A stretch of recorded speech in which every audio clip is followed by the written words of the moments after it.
Sekarang saya bersama Bapak Tarigan selaku Ketua Umum dari Aprindo, Asosiasi Pengusaha Truk Indonesia. Jadi kali ini kita akan membahas soal penerapan STID ya Pak, Single Truck Identification Data, yang rencananya akan diwajibkan per 1 Januari 2022 ya Pak?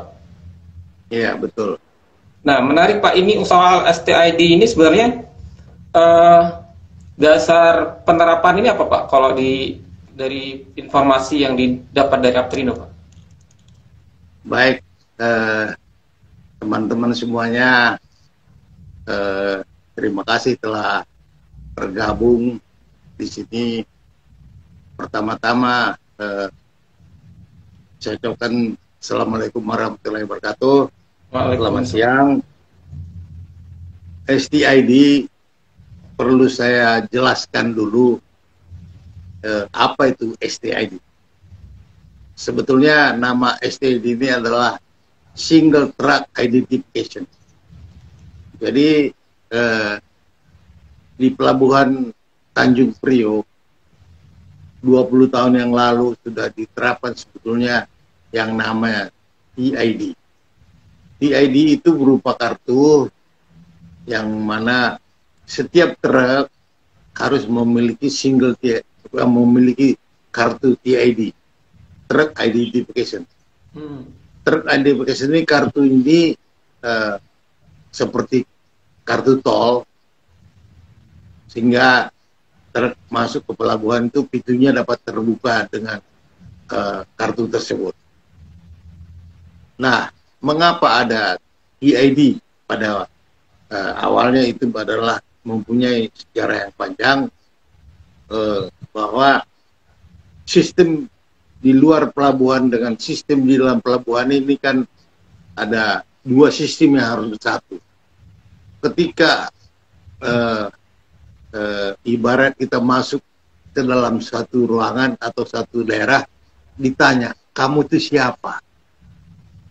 Begitulah kira-kira terkini. Begitu dia masuk pelabuhan, saya ini adalah B nomor sekian-sekian. Lalu kemudian proses selanjutnya disebutkan kontainer nomor berapa di bawah. Maka disebutkan nomor kontainer.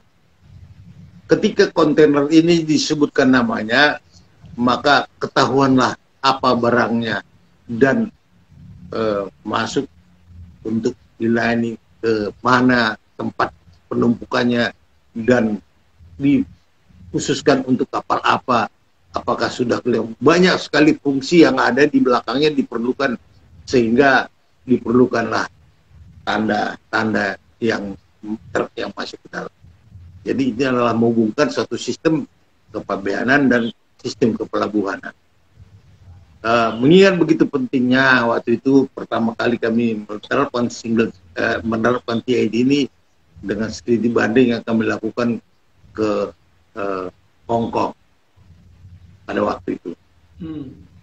Ketika ini sudah diterapkan di pelabuhan Tanjung Priok di beberapa terminal, terutama yang pemerakarsanya ini adalah GIST, pelabuhan yang terbesar di Tanjung Priok.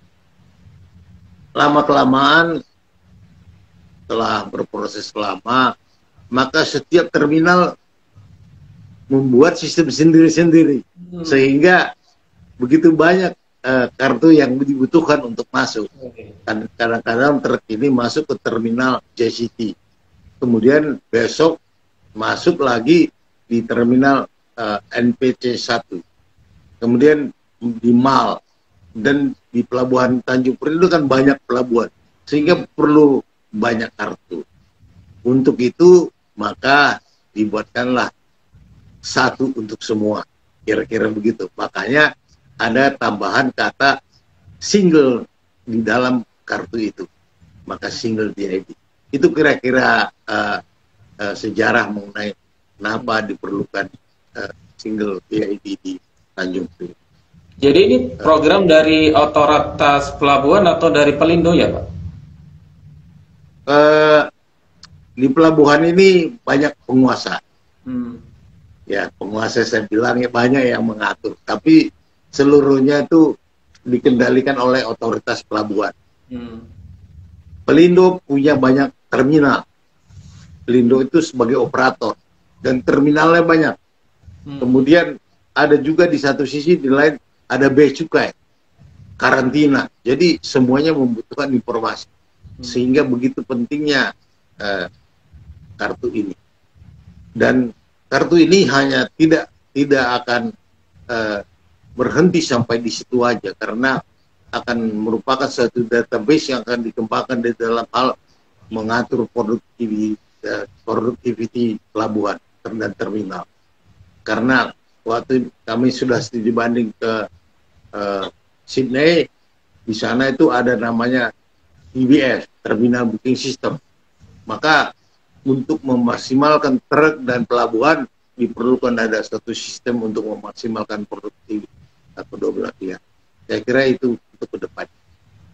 Itu Pak Adul. Ini kan di launching per September ya Pak Tarigan.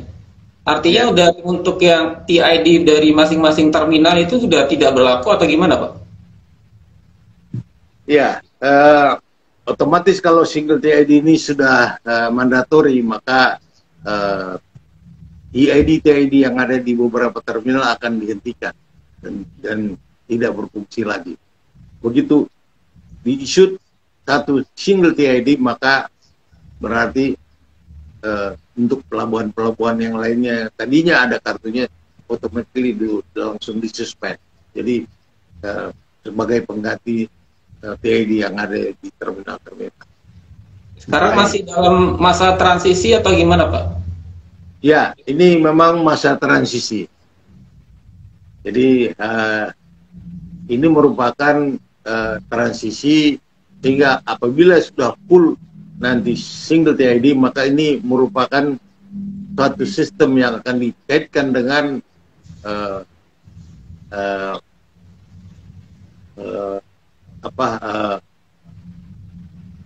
sebagai suatu database yang akan digabungkan dengan nasional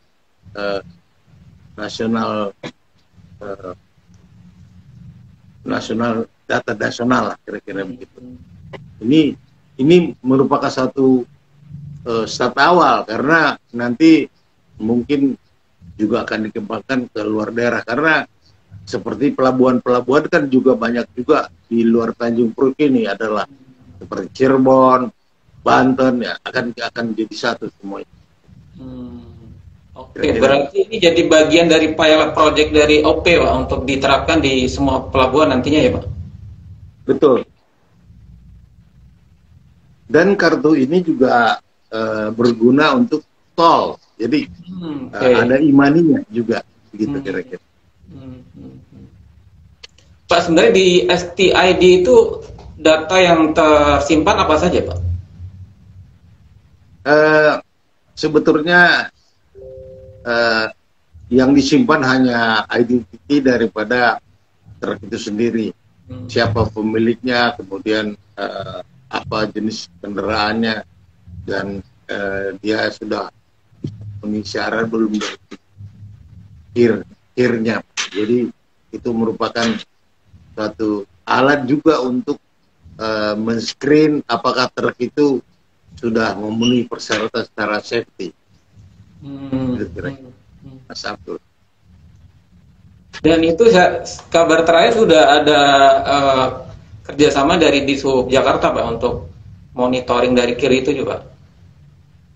Ya, jadi sudah ada perjanjian ataupun kerjasama yang dibuat oleh otoritas pelabuhan dengan Dishub sebagai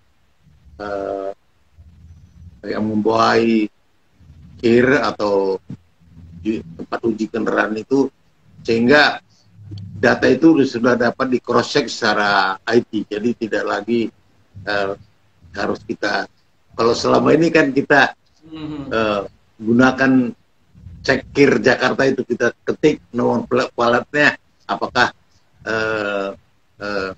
mobil ini sudah lulus kir atau tidak. Nah, jadi kalau dengan dilingkannya data itu, maka tentu semua yang masuk pelabuhan itu sudah betul-betul lulus melalui uji beneran tersebut di Balai Uji Beneran. Dan di samping itu ke depan juga akan dikaitkan dengan Samsat, Korlantas, di mana supaya semua bayar pajak. Nih kalau dilihat di sini banyak yang nggak bayar pajak nih, kendaraan-kendaraan yang udah tua-tua itu nggak bayar pajak banyak, sehingga sulit mengontrol. Gitu, Mas Abdul. Nah, gambaran kalau di angkutan pelabuhan itu sebenarnya berapa persen sih Pak yang tidak termonitor sudah atau belum sih Pak? Sebelum ada STI. Begini, kalau selama ini yang menggunakan kartu TID adalah mobil-mobil yang melakukan kegiatan membawa kontainer ekspor dan impor. Kontainer yang domestik tidak memerlukan TID sebelumnya itu.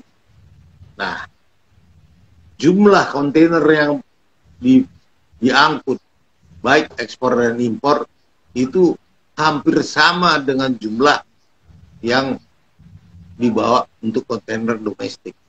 Jadi separohnya cuma dilakukan TID pada masa lalu. Nah, ini ke depan ini jadi 2 kali lipat, kira-kira begitu. Oke. Tapi gambaran lalu lintas di pelabuhan ini tiap hari ada berapa truk yang lalu lalang Pak di Tanjung Priok Pak? Kalau justru ini kita belum tahu secara persis ketika belum kita gunakan pendataan melalui single TID. Kalau diperkirakan 6.000 sampai 8.000 truk yang akan keluar masuk truk di pelabuhan ini setiap hari. Setiap hari. Tetapi ketika nanti ini udah implementasi single TID, akan kita ketahui persis berapa kali truk melintas pintu pelabuhan di Tanjung Priok. Sehingga ini sangat berguna sekali dalam mengatur traffic di Tanjung Priok. Tapi sebenarnya dari TID masing-masing terminal itu apakah tidak termonitor Pak? Sebenarnya? Mereka kan tidak melaporkan dari masing-masing terminal, dan juga tidak semua terminal menggunakan TID selama ini. Tetapi untuk kali ini maka semua terminal sudah harus menggunakan TID karena akan di capture melalui pintu yang ada di pelabuhan oleh Pelindo sebagai pemprakarsa monitoring secara keseluruhan. Jadi bisa diketahui. Apakah nanti dengan berlakunya STID juga akan menekan kebatatan di pelabuhan Pak, yang artinya yang lalu lalang itu yang benar-benar yang terregister gitu Pak? Ya, sebetulnya begini, kalau soal truk itu ke pelabuhan diadakan TID atau tidak TID sama, karena truk itu akan berjalan jika ada keperluan. Truk itu nggak seperti mobil pribadi ya, tidak akan pergi kemana-mana kalau dia tidak ada muatan, baik yang mau diambil apapun antar. Jadi karena apa? Setiap pergerakan truk itu memakan bahan bakar cukup besar, 1:2 sampai 1:2,5 sampai 1:3. Berarti kan banyak memakan bahan bakar, tidak seperti kendaraan pribadi yang sangat irit. Jadi kalau mondar-mandir ke mall nggak apa-apa. Tapi kalau truk itu selalu bergerak, itu ada hitungan. Gitu kira-kira. Jadi sebetulnya selama ini pun tidak ada truk yang mondar-mandir. Cuma ada aturan kalau belum punya dokumen itu tidak boleh masuk ke pelabuhan. Nah, kalau belum ada dokumen mengambil atau mengambil atau mengantar barang itu nggak boleh masuk. Sehingga kalau sekarang itu mungkin ini akan lebih perketat, karena sebelum ini truk bisa masuk menunggu dokumen datang. Jadi akhirnya terjadilah kemacetan di dalam. Kira-kira itu, Mas. Ini resmi berlaku untuk semua terminal yang berada di Tanjung Priok ya, Pak? Ya, betul. Mulai dari NPCT 1, JICT, IPC Terminal Peti Kemas, juga TPK Koja, terus multi terminal ya Pak ya, Indonesia ya Pak ya. Jadi di pelabuhan ini ada berbagai macam terminal. Mulai kita lihat dari terminal kontainer, terminal barang curah, terminal car yang mengangkut kendaraan gitu ya. Dan ada juga tapi sekarang udah nggak ada. Tadinya juga ada barang-barang seperti pasir, batu. Nah ini yang itu sekarang sudah tidak ada di Pak. Kalau posisi dari Aptrindo sendiri apa Pak? Sebagai fasilitator untuk teman-teman dari pengusaha trayek untuk mendaftar, atau juga sebagai corong untuk sosialisasi dari program ini juga, apa gimana Pak? Ya, kita sebagai asosiasi mengatur anggota untuk dapat secara tertib mengikuti sistem ini. Kalau semuanya berhadapan langsung dengan pelabuhan, kan tentunya pelabuhan akan kerepotan. Berbagai pertanyaan yang kita jawab, kemudian kita fasilitasi dengan sistem yang ada sekarang. Kita sekarang sudah memiliki sistem siap namanya. Sistem itu mana sistem kita ini dapat berkomunikasi dengan sistem yang ada di pelabuhan, sehingga data-data truk itu kita simpan di dalam database kita, kemudian kita komunikasikan dengan pelabuhan. Gitulah kira-kira, sehingga truk yang sebelum masuk pelabuhan itu tentunya kita seleksi dulu. Gitu, Mas Abdul.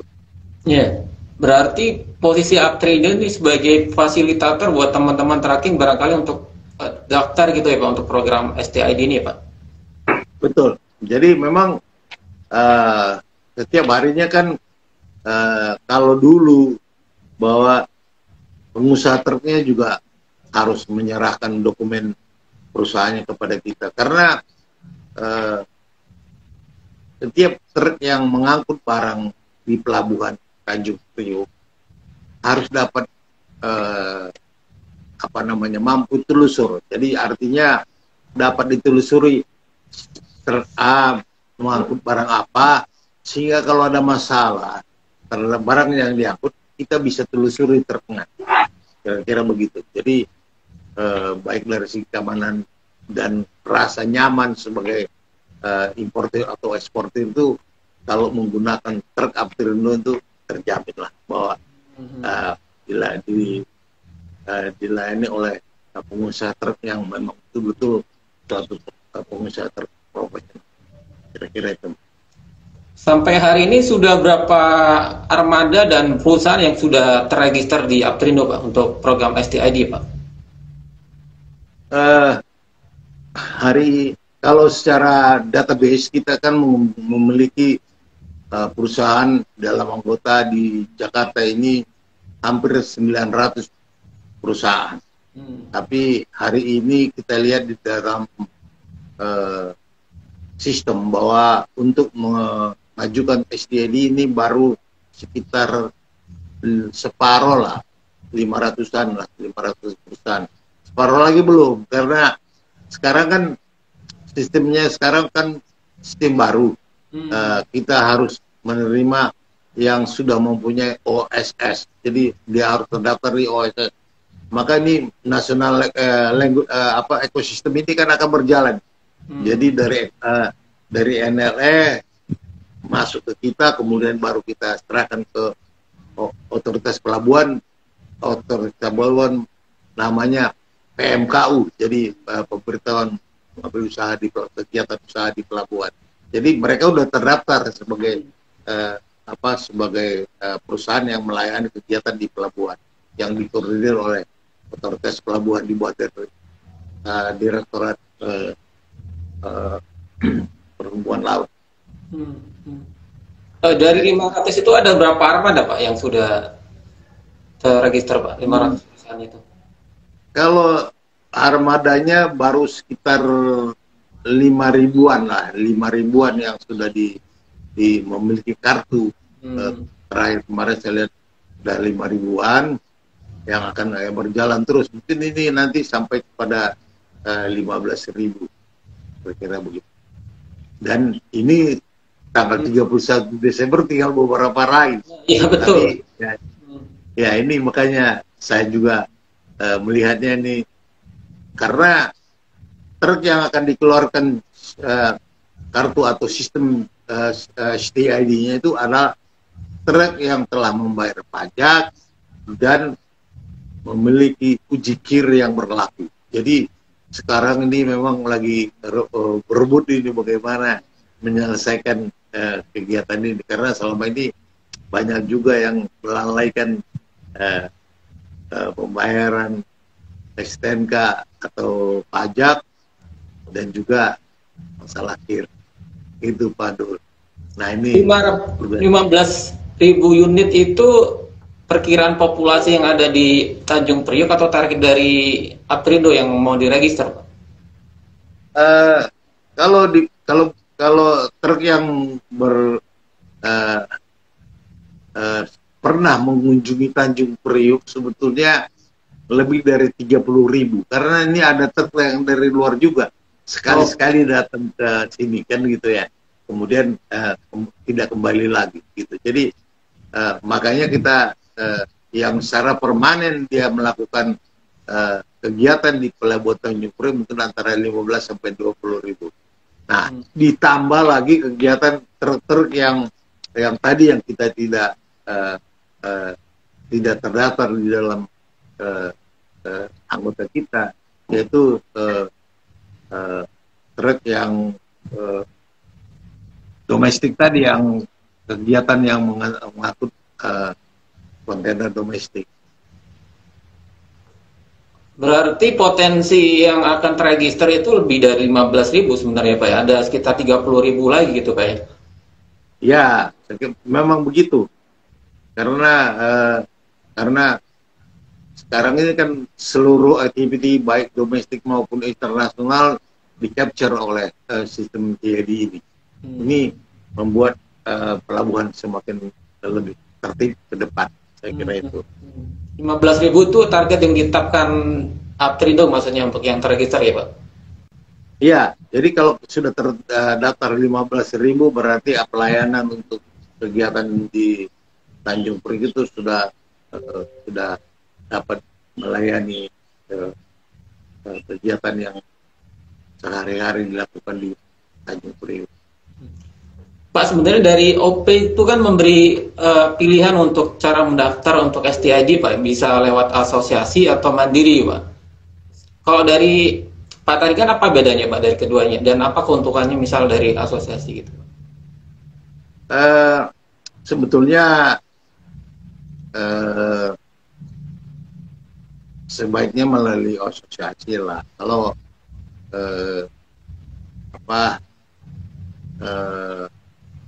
melalui mandiri ini kan berarti kan menambah pekerjaan, kemudian menambah rumit lah urusannya nih, karena kami sudah pernah punya pengalaman sewaktu JCT kerjasama dengan kita di dalam melayani TID itu. Antara kita dengan JCT pada waktu itu nggak match akhirnya, karena ada yang masuk dari kita, ada masuk dari mereka, sehingga kecebalo. Nah, jadi karena pelabuhan kan bukan khusus melayani ini tugasnya dan filosofinya. Kalau pelabuhan kan kalau ada barang datang dia penting bagaimana barang masuk. Dia abaikan itu mengenai safety daripada kendaraan itu sendiri.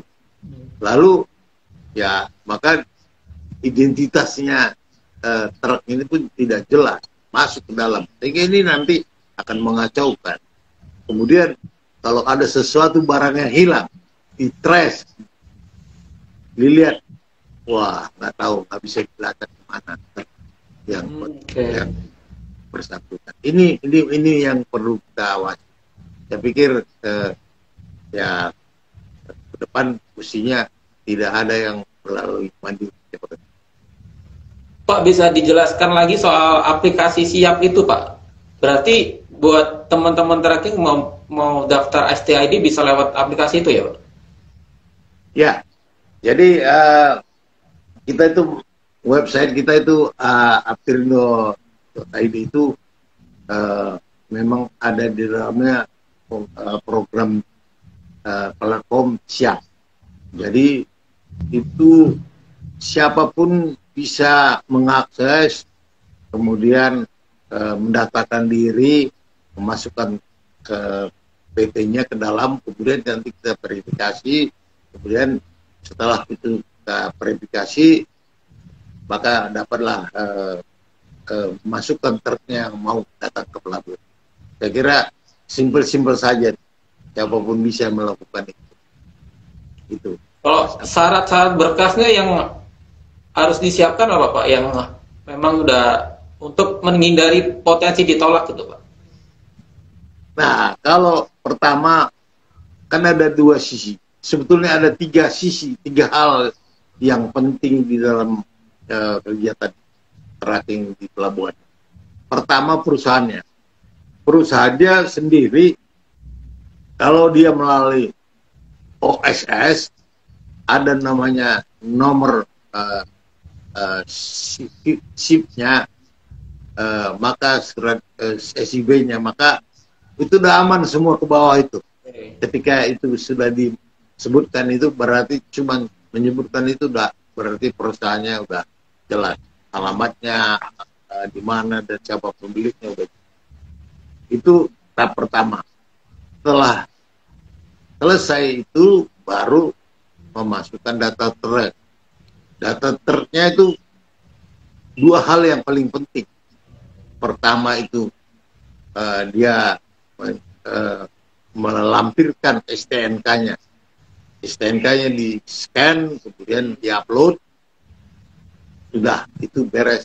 Kemudian dan KIR-nya, dua hal itu aja antara KIR dan STNK.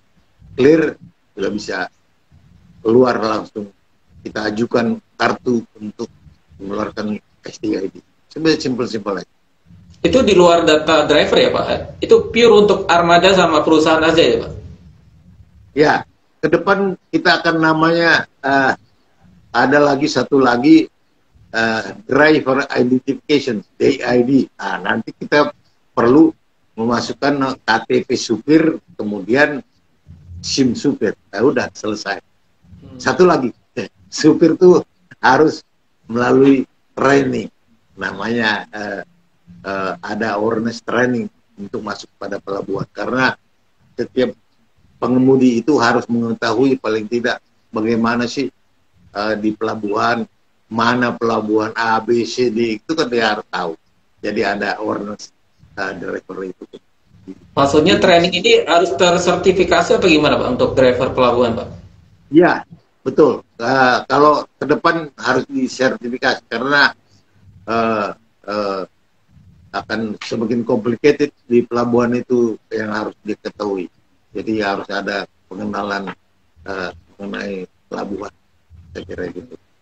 Jadi secara bertahap ini baru untuk yang diregister itu armada sama perusahaannya, Pak ya? Ya betul. Sekarang baru tahap armada dan tahap perusahaan. Dua tahap. Sampai hari ini kalau dari kabar dari OP sendiri, Pak, nanti 1 Januari misalnya yang belum terdaftar, apakah ada sanksi, Pak, nanti yang belum terdaftar? Kelihatannya OP karena ini masih single T di embargo, mungkin masih diperpanjang mungkin kemungkinan ya. Tapi kalau kami pikir ya diperpanjang juga tidak perlu lama-lama.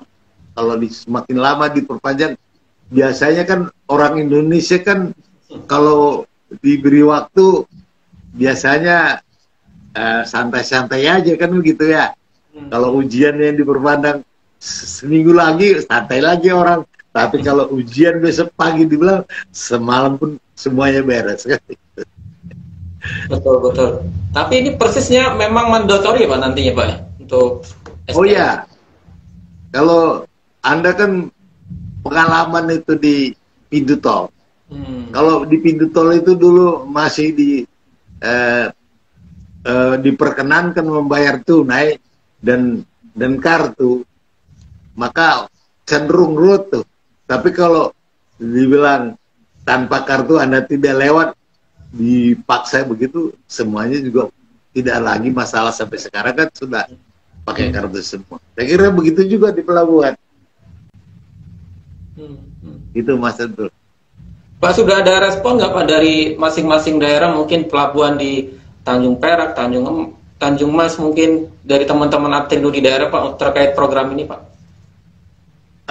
Begini, kita lihat pelabuhan Tanjung Perak di Surabaya, mereka juga sudah punya kartu itu, tapi masih sendiri-sendiri, sama dengan apa yang dilakukan oleh pelabuhan Tanjung Priok selama ini, tapi belum single, gitu ya.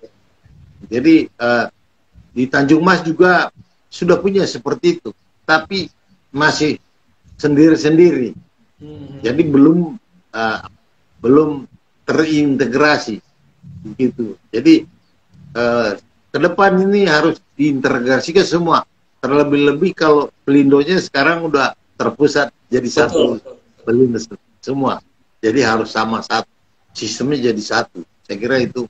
Dan ini akan memudahkan pabean mengontrol barang-barang yang masuk ke pelabuhan itu ditransfer kemana, dan sebetulnya ini cikal bakal yang dapat digunakan pemerintah untuk mengetrace.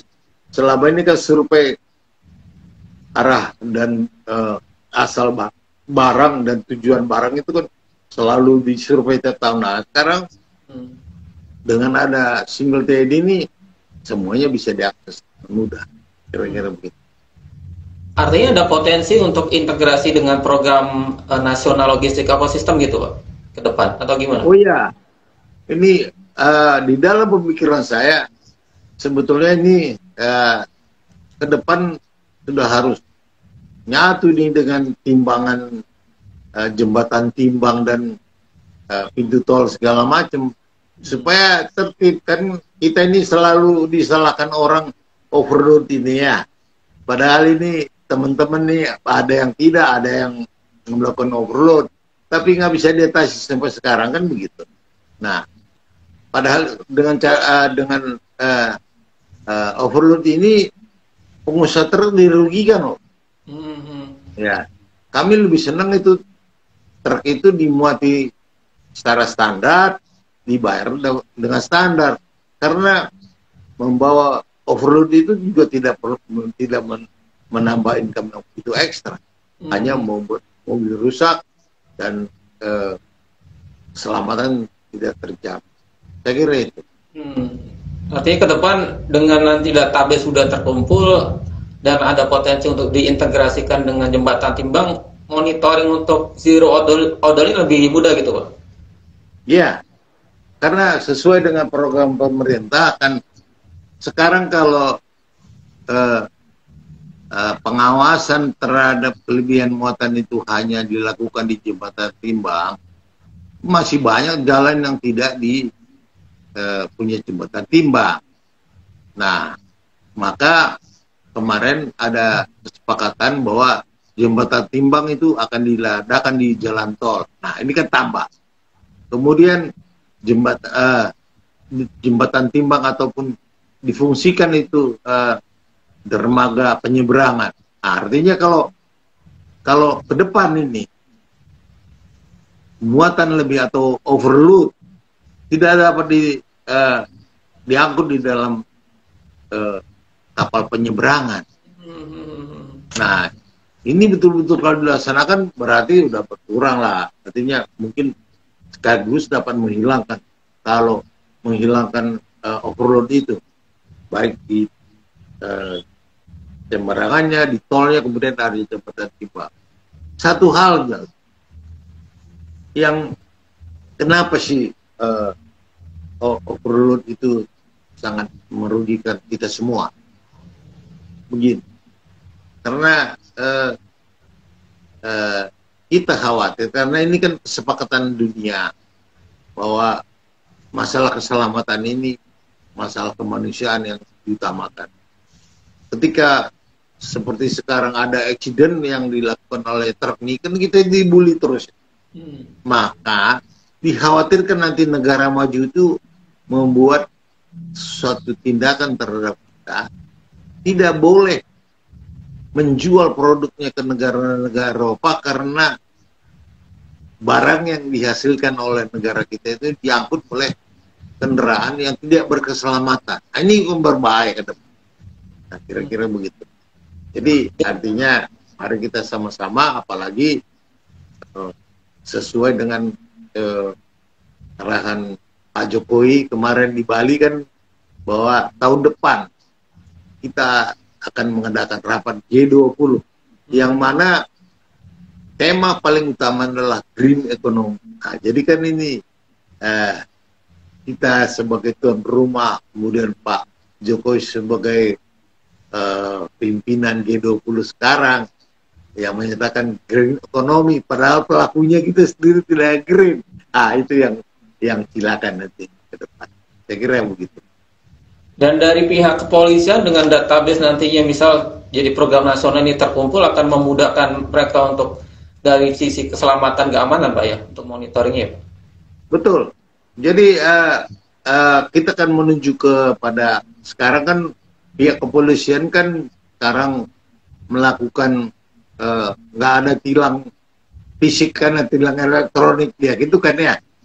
Kedepan juga terkini juga begitu, bahwa tindakan di jembatan timbang mau di jalan tol yang melakukan overload juga nggak perlu orang, Pak. Udahlah khusus sistem aja. Mungkin akan langsung ditembuskan kepada pemilik barangnya supaya nanti pemilik barang ini juga aware tentang ini. Kalau pemilik barang tidak aware, wah, kita dirugikan terus dengan adanya kegiatan-kegiatan yang sangat merusak infrastruktur kita ini. Bayangkan aja nih, ya kita lihatlah perusahaan aluminium yang datang dari Prancis yang begitu mengidolakan green economy, green environment, kan begitu ya. Nah, di Eropa dia tidak lakukan overload, tapi di sini coba lihat jalan Sukabumi itu seperti apa tuh. Banyaknya truk yang overload membawa air minum bisa. Nah, ini kan yang menikmati kan bukan bangsa kita. Betul. Yang menikmati kan bangsa asing ya. Jadi mari kita coba kurangilah hal-hal yang merugikan kita sendiri. Saya pikir begitu. Baik, Pak Tarigan, mungkin kita langsung masuk ke sesi tanya jawab, Pak, ya. Barangkali yang dari kawan-kawan yang sudah bergabung, silakan langsung bertanya di kolom komentar. Silakan. Nih, pertanyaan pertama nih, siapa nih? Atau tanya gimana cara daftarnya, bisa hubungi nomor ke berapa mungkin, Pak? Kalau kalau di kantor itu 4390006. Jadi itu di Jalan Sulawesi nomor 23 Tanjung Priok. Ya, kalau daerah itu yang paling dikenal Pintu 9, samping rumah makan sederhana. Itulah. Atau bisa datang langsung ke kantor Aprindo ya, Pak, ya? Ya, datang langsung ke sana, ke kantor Aptrindo. Dan bisa akses informasinya di website aptrindo.id, Pak ya? Ya, aptrindo.id. Kalau untuk nomor WA mungkin ada, Pak? Nomor WA, kalau nomor WA saya Atau yang 08. bagian dari untuk yang nangani untuk daftar ini, Pak, maksud? Oh, di sana ada Mas Glenn, atau tapi nomornya ada di dalam HP ini, Mas. Oh, siap, siap. Baik, baik. Nggak bisa saya buka. Oke, terakhir mungkin Pak, belum ada yang bertanya soal ini, Pak. Terakhir mungkin Pak, program April ke depan Pak untuk bisa mencapai target 15.000 unit kendaraan yang terregister, apa Pak akan yang dilakukan Pak untuk tahun depan, Pak? Ya, kita bersama-sama dengan otoritas pelabuhan dan Pelindo akan tetap melakukan kampanye. Ya, kita sudah merencanakan membuat kampanye supaya semua terdapat dilakukan mendapatkan PED. Dan kemarin kita rapat juga kepada perhubungan bahwa mereka juga akan menambah kapasitas KIR di Tanjung Priok. Saya kira dengan demikian nggak ada hambatan lah untuk mendapatkan PED ke depan. Saya kira itu. Baik, baik. Ada closing statement lagi Pak untuk bahwasanya peran STID ini ke depan sangat penting untuk ekosistem angkutan barang ke depan. Iya, memang kenapa saya bilang tadi bahwa STID ini akan merupakan cikal bakal basic untuk mengembangkan sistem meningkatkan produktivitas truk di pelabuhan, karena sebentar lagi akan diterapkan terminal booking system. Kemudian kalau kita lihat traffic truk ini kan ke pelabuhan bawa kontainer pulang deh kosong. Nah, ke depan bolak-balik dia harus berisi sehingga meningkatkan produktivitas truk dan mengurangi kepadatan jalan. Saya kira gitu, Mas. Baik, terima kasih Pak Tarigan buat waktunya hari ini, Pak. Baik, terima kasih. Ya, semoga selamat siang. Iya. Semoga target dari Aptrindo ke depan untuk 15.000 yang terregister bisa tercapai, Pak. Ya, mudah-mudahan. Terima kasih. Baik, terima kasih Pak. Selamat siang, Pak. Selamat siang.